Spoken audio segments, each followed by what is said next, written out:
What changes were made to the Lord of the Rings Fellowship of the Ring movie? When the first film released in 2001, it instantly became a cult classic. Fans of the 1954 book had been waiting for decades for the books to be adapted into some sort of major film series. And although the adaptation is loved by critics and fans, not everything is exactly like in the original story. What were these changes, and why were they made? And how did they affect the film franchise? Let's dive into it. The Prologue. The first difference comes as soon as the opening scene of the movie itself. The screenwriters decided to include a prologue to kick off the movie. Narrated by Galadriel, the events of the prologue took place 3,000 years before the main story and explained the formation of the One Ring and the battle of the last alliance of men and elves. This prologue doesn't appear in the books, and the events have only been discussed by characters of the books in passing. This is simply due to the fact that there is way more to tell about Middle-earth than what is described in The Lord of the Rings. The author J.R.R. Tolkien described everything in his other books, even though they are not necessary to understand the story of The Lord of the Rings. But as I mentioned in the video about the Star Wars crawl, I like this introduction, and it already established the conflict of the story right from the beginning. About Hobbits. The book spends a lot of time in describing the Hobbits, as the first section of the book is dedicated to their history and daily life.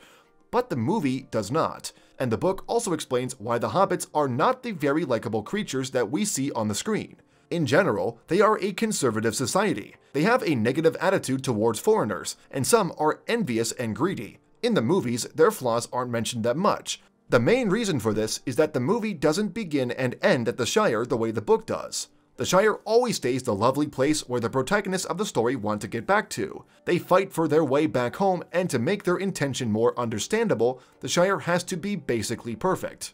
And as we already talk about our heroes, the film drastically reduced Frodo's age. In the book, Frodo is originally an old elf in his mid-50s, but in the film, Elijah Wood is only 18. This takes away the concept that since Frodo was older than the other hobbits, he was much more experienced and learned more than them. But this also makes the connection between Bilbo and Frodo more reasonable, because it's always clear that Bilbo is the old hobbit who puts the responsibilities into young Frodo's hands. In addition, I think it was a decision that makes the relationship between the hobbits better, and it's strange to think about a much older Frodo. Missing characters. Coming to the next point, the absence of Tom Bombadil hasn't gone unnoticed by many viewers. This character is completely missing from the movie. Bombadil is a mysterious and powerful person who is speculated by fans to be the narrator Tolkien himself. So why is he missing from the film adaptation? The most rational reason seems to be the fact that he doesn't add much to the storyline, and adding him to the film's cast would have inflated a cast that is already one of the biggest, and contains nearly too many different characters to handle.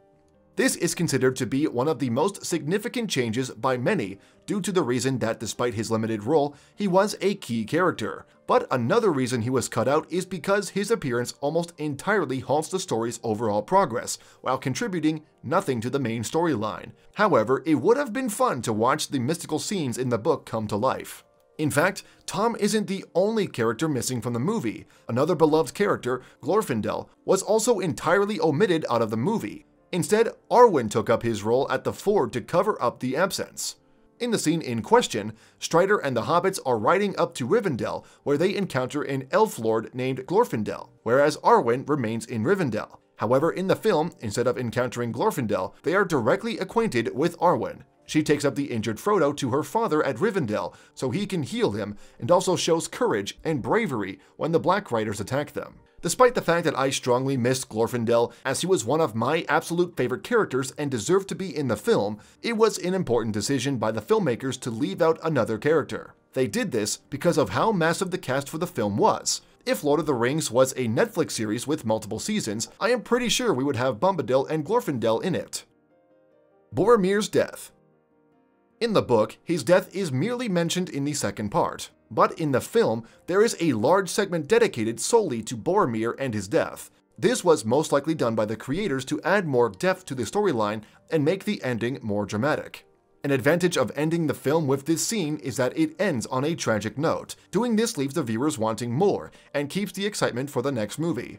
Honestly, adding Boromir's death was a huge plus point because it made the film much more emotional and made viewers more invested in the characters, rather than just a storyline. The changes made in the film were not favored by all, including the son of the author himself. He said, "The commercialization reduced the aesthetic and philosophical impact of the creation to nothing," and that the filmmakers eviscerated the book by making it an action movie just for young people between the ages of 15 and 25. What did you think about the changes made? Let us know in the comments below. Do you want to see which changes were made to Lord of the Rings: The Two Towers? If yes, hit the subscribe button and I'll be back with another video soon.